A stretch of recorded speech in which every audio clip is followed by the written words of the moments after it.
नमोस्तुते श्री आलोक जैन जयपुर राजस्थान से आपके श्री चरणों में अपनी शंका रख रहे हैं। वर्तमान में देखा जाता है कि जातियों का बहुत भेद हो चुका है।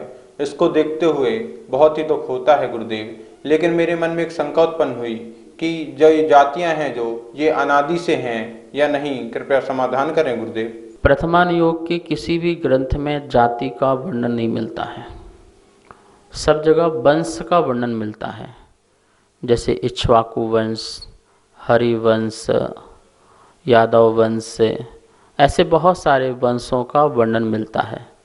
लेकिन उन वंशों में क्या क्या जातियां हुई, इसका वर्णन तो कहीं भी हमें जो है पुराण ग्रंथों में पढ़ने को अभी तक तो मिला भी नहीं है, और किसी को मिले तो हमें सूचित करें।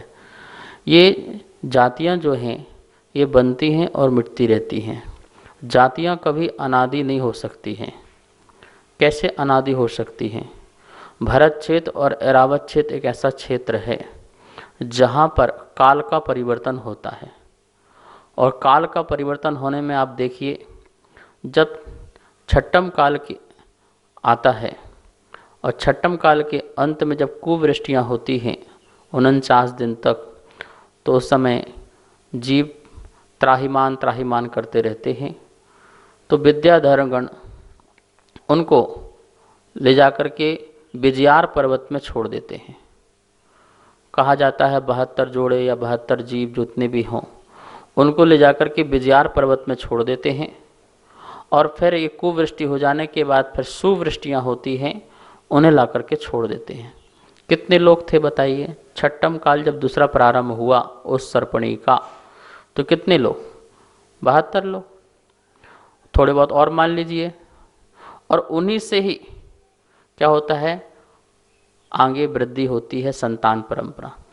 छठम काल में कोई धर्म नहीं होता है। पहले वाले अवसरण छठम काल में भी सब कुल जाति धर्म सब समाप्त हो जाता है, सब मांसाहारी हो जाते हैं, सब जंगलवासी हो जाते हैं, बहुत छोटे कद के हो जाते हैं, सब अग्नि का लोप होता है। क्या खाएंगे, क्या पिएंगे, कंद मूल खाना, और कोई शादी विवाह कुछ नहीं होता है छठम काल। और छठम काल का छठम काल जो आता है उस समय उन जीवों को छोड़ दिया जाता है, और उन्हीं से ही फिर जीवों की वृद्धि और मनुष्य जातियों की वृद्धि होने लगती है। बढ़ते बढ़ते बढ़ते पंचम काल आ जाता है। अब पंचम काल आया, अब उस पंचम काल में बताइए कौन जाति बना रहा है, कौन वंश बना रहा है। किसी को जाति स्मरण हो जाए, किसी मुनिराज बन जाएं, वो सबको समझाएं, सबको बताएं, और वहाँ से फिर वो फिर तो पुनः स्थापित करें, तो अलग अलग नाम फिर दे दिया जाएगा। ठीक है ना? तो कहाँ कुल शुद्धि, कहाँ जाति शुद्धि। मैं ये नहीं कह रहा हूँ कि कुल की शुद्धि न हो, जाति शुद्धि न हो। जब से विवाह प्रारंभ हो वहाँ से हमें देखना है कि वहाँ से हमारा स्टार्ट जो जीवन प्रारंभ हुआ है विवाह पद्धति। छठम काल में कोई विवाह पद्धति नहीं है, और ना ही भोग भूमि में कोई विवाह पद्धति है। जहाँ से विवाह पद्धति प्रारंभ होती है वहाँ से हम ध्यान रखते हैं अपने वंश का, कि हमारी वंश की शुद्धि बनी रहे, उस वंश में ही हम शादी ब्याह आदि करते रहें, कराते रहें। लेकिन जो ये जातिवाद का जो झंझट है, ये जो बात आई हुई है, ये बात कहीं पुराण ग्रंथ में मुझे पढ़ने को अभी तक मिली नहीं है।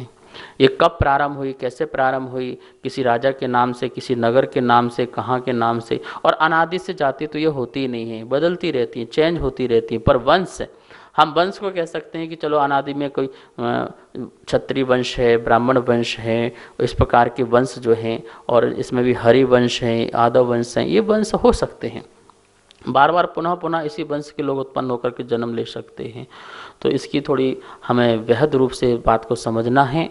जातिवाद जो है आज के समय में बहुत बड़ा इशू है, और यह अहंकार पैदा कर रहा है। आपस में टकराव, झगड़े आदि अनेक प्रकार की बेमिनस्ता, एकता भी उत्पन्न नहीं हो पा रही है। इस जातिवाद के कारण लोग मुट्ठी मुट्ठी से होते जा रहे हैं, संगठन समाप्त होते जा रहे हैं, जिससे धर्म प्रभावना भी नहीं हो पा रही है, और धर्म का संरक्षण संवर्धन भी नहीं हो पा रहा है। इसमें सभी लोग विचार करें, और इसमें क्या सुधार हो सकता है, इसके आगे सुधार को करके आगे बढ़ें। नमोस्तुते श्री स्नेहा जैन लखनऊ उत्तर प्रदेश से आपके श्री चरणों में अपनी शंका रख रही हैं। जब भी कोई भी मांगलिक क्रिया होती है तो महिलाओं को पहले बुलाया जाता है, लेकिन जब श्री जी के अभिषेक करने की बारी आती है तो महिलाओं को पीछे कर दिया जाता है। ऐसा क्यों गुरुदेव, कृपया समाधान करें। समाज की सोच व्यापक न होने के कारण इस प्रकार से यह व्यवस्थाएं बन गईं। आगम ग्रंथ श्रावक के लिए अलग और श्राविका के लिए अलग नहीं बना। जो षड आवश्यक हैं श्रावक के, वही षड आवश्यक जो हैं वो श्राविका के भी होते हैं।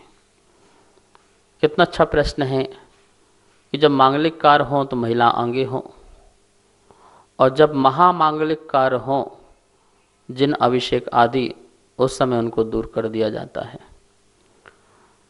देखिए, पंच परमिष्टि होते हैं और पंच परमिष्टियों को पंच गुरु का है। बंदो पांचों परम गुरु, ऐसा कहा है। ये पांचों ही परम गुरु हैं। तो अरहंत सिद्ध तो गुरु हैं ही हैं, परम गुरु। आचार उपाध्याय साधु भी परम गुरु में गिने गए। अब इन आचार उपाध्याय साधु का आहार कौन बनाता है, कौन आहार कराता है? महिलाएं कराती हैं। तो वो शुद्ध हैं कि अशुद्ध हैं, पवित्र हैं कि अपवित्र हैं? यदि अपवित्र हैं तो वो आहार बनाने के अधिकारी भी नहीं है, आहार देने के भी अधिकारी नहीं है। यदि पवित्र हैं, मन पवित्र है, वचन पवित्र है और काया पवित्र है उस समय, तो वो आहार बनाते हैं और मुनिराजों को भक्ति से आहार कराती हैं। आहार बना करके और मुनिराज को आहार कराना, ये अशुद्धि का काम तो नहीं है, शुद्धि का काम है। इसी प्रकार से जिन अभिषेक आदि की व्यवस्थाएं भी आगम में मिलती हैं, हम लोगों ने अपनी मानसिकता छोटी की, जिससे उनके अधिकार छीने और उन्हें पापी समझने लगे। उन्हें इस प्रकार से समझने लगे कि ये निकृष्ट पर्याय है, ये पापी पर्याय है, ये मायाचारी की पर्याय है। जो जिन आगम किसी प्रकार का भेदभाव नहीं रखता है षड आवश्यक के पालन में। तो इस प्रकार से परंपराएं बनती रहती हैं और बनाते रहते हैं लोग। नए नए लोग आते हैं, नई नई विचारधाराएं बनती हैं, नई नई बातें बनती हैं। ये 100-150 साल के बीच के अंतराल में ये व्यवस्थाएं जो हैं दो भाग में बांट दी गई और लोग इतने पंथ के व्यामोह अंदर भर गया है, एक कीड़ा अंदर भर गया है जिसके लड़ने झगड़ने को तैयार हैं, समझने को तैयार नहीं है। मैं ये नहीं कहता हूँ कि आप जानबूझ के वहीं पर ऐसा कार्य करें जहाँ जैसी अभी व्यवस्था वर्तमान में चल रही हो, उस व्यवस्था के अनुसार चलें। सभी को सादर जय हिंद।